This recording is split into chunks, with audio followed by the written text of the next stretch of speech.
সুপ্রিয় দর্শক, কল্পনা করুন এমন এক দেশের কথা যেখানে মাইলের পর মাইল শুধু সবুজ ঘাস, যে দেশে কোনো বিষধর সাপ নেই, আর যেখানকার মানুষ বিশ্বাস করে তাদের চারপাশেই ঘুরে বেড়ায় রূপকথার পরীরা।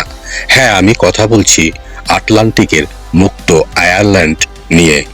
কেন এই ছোট দেশটা আজ বিশ্বের অন্যতম ধনী দেশ? কেন একে বলা হয় ইউরোপের টেক হাব? আর বাংলাদেশ থেকে সেখানে যাওয়ার বাস্তব উপায় কি? আজকের ভিডিওতে ইতিহাস, অর্থনীতি, সংস্কৃতি থেকে শুরু করে ভিসা প্রসেস সব খুলে বলবো। চলুন শুরু করা যাক।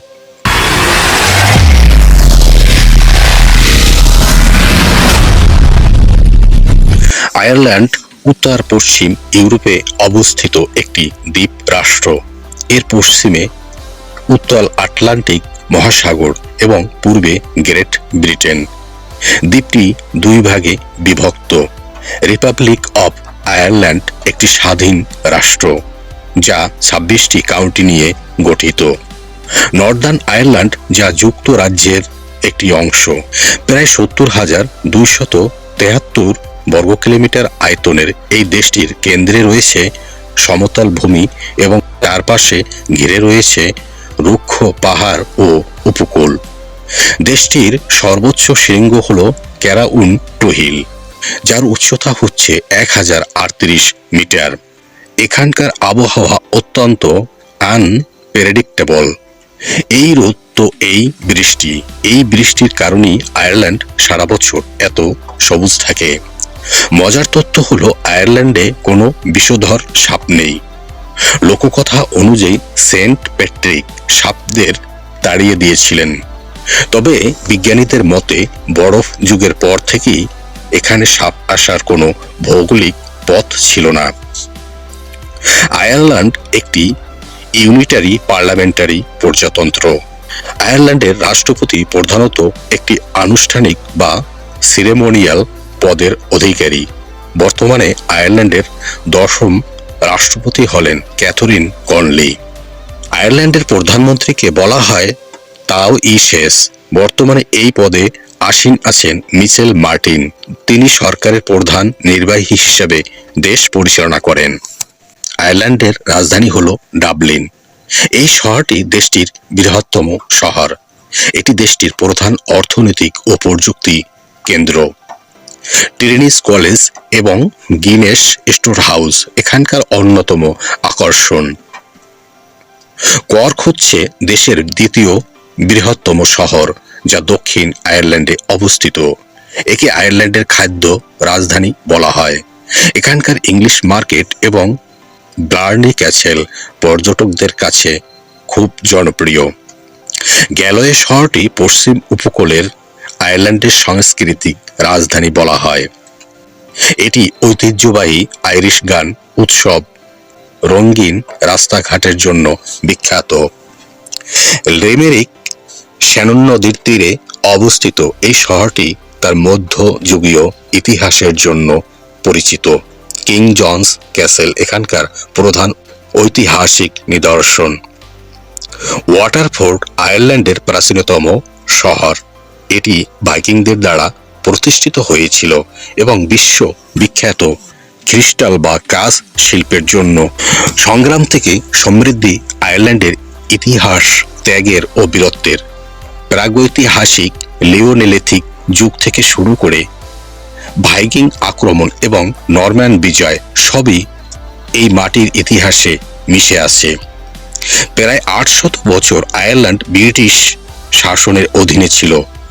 1845 থেকে 1851 সালের ভয়াবহ গ্রেট পটেটো ফ্যামিন বা আলুর দুর্ভিক্ষ দেশটির 1/3 জনসংখ্যা কমে যায়।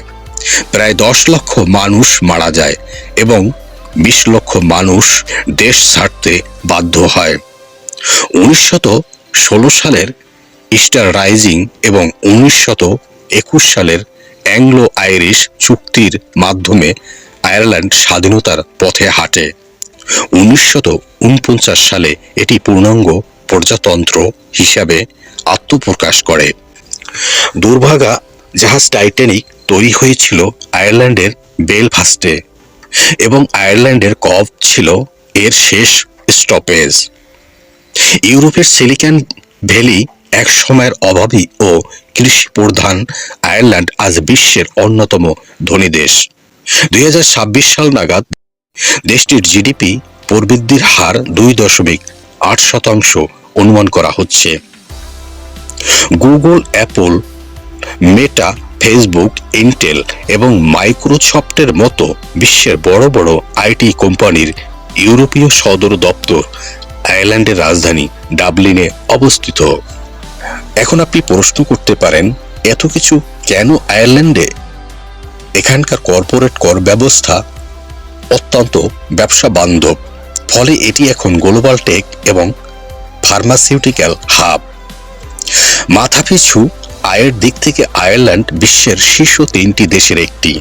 এখানকার মানুষের জীবনযাত্রার মান অত্যন্ত উন্নত এবং নিরাপদ। দেশটির মুদ্রা হলো ইউরো এবং ডায়ালিং কোড হলো +353। আইরিশরা পৃথিবীর অন্যতম বন্ধুসুলভ ও আড্ডাপ্রিয় জাতি। তাদের সংস্কৃতির কিছু অনন্য দিক হলো পাব সংস্কৃতি আইরিশদের সামাজিক জীবনের প্রাণকেন্দ্র। এখানে কেবল পানীয় নয়, বরং চলে লোকসঙ্গীত এবং প্রাণবন্ত গল্পগুজব। দ্রুতগতির পায়ের কাজ বা রিভার ড্যান্স আয়ারল্যান্ডের বিশ্বখ্যাত ঐতিহ্য। সাহিত্যে অস্কার ওয়াইল্ড, জেমস জয়েস এবং ডব্লিউ.বি. ইয়েটসের মতো মহারথীরা এই মাটিরই সন্তান।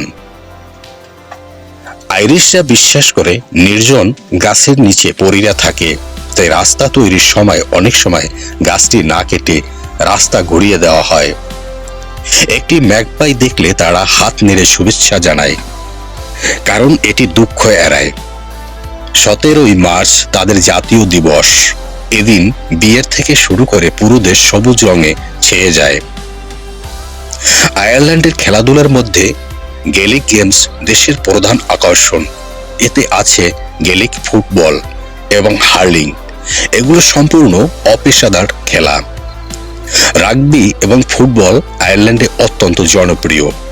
বিশেষ করে রাগবিতে তারা বিশ্বের অন্যতম সেরা দল। ক্রিকেটে আয়ারল্যান্ড এখন আইসিসির পূর্ণ সদস্য। টেস্ট খেলুড়ে দেশ। তারা বিশ্বকাপে বড় দলগুলোকে হারিয়ে নিজেদের শক্তির প্রমাণ দিয়েছে। আয়ারল্যান্ড গল্ফ এবং ঘোড়া দৌড়ের জন্য বিশ্বখ্যাত। আয়ারল্যান্ডে বর্তমানে প্রায় 20,000 থেকে 25,000 বাংলাদেশি বসবাস করছেন। বাংলাদেশিদের জন্য সেখানে যাওয়ার প্রধানত 2টি পথ রয়েছে। প্রথমত উচ্চ শিক্ষা। আয়ারল্যান্ডের বিশ্ববিদ্যালয়গুলো বিশ্বমানের, যেমন Trinity college Dublin, university college Dublin. পড়াশোনা শেষ করার পর শিক্ষার্থীদের জন্য 2 বছরের স্টে ব্যাক বা চাকরির খোঁজে থাকার অনুমতি দেওয়া হয়। দ্বিতীয়টি হচ্ছে চাকরি। আইটি বিশেষজ্ঞ, নার্স, ডাক্তার এবং ইঞ্জিনিয়ারদের এখানে প্রচুর চাহিদা রয়েছে। যারা ক্রিটিক্যাল স্কিল ক্যাটাগরিতে জব অফার পান, তাদের ভিসা পাওয়া অনেক সহজ হয়। বাংলাদেশিদের ভারতের দিল্লির আইরিশ অ্যাম্বাসির মাধ্যমে আবেদন করতে হয়। বিএফএস গ্লোবাল এর মাধ্যমে ফাইল জমা দিতে হয়। প্রয়োজনীয় নথিপত্র যা যা প্রয়োজন হয়, যেমন পাসপোর্ট, আর্থিক সচ্ছলতার প্রমাণ, ব্যাংক স্টেটমেন্ট। শিক্ষা বা চাকরির অফার লেটার। প্রসেসিং এর সময় কত লাগতে পারে?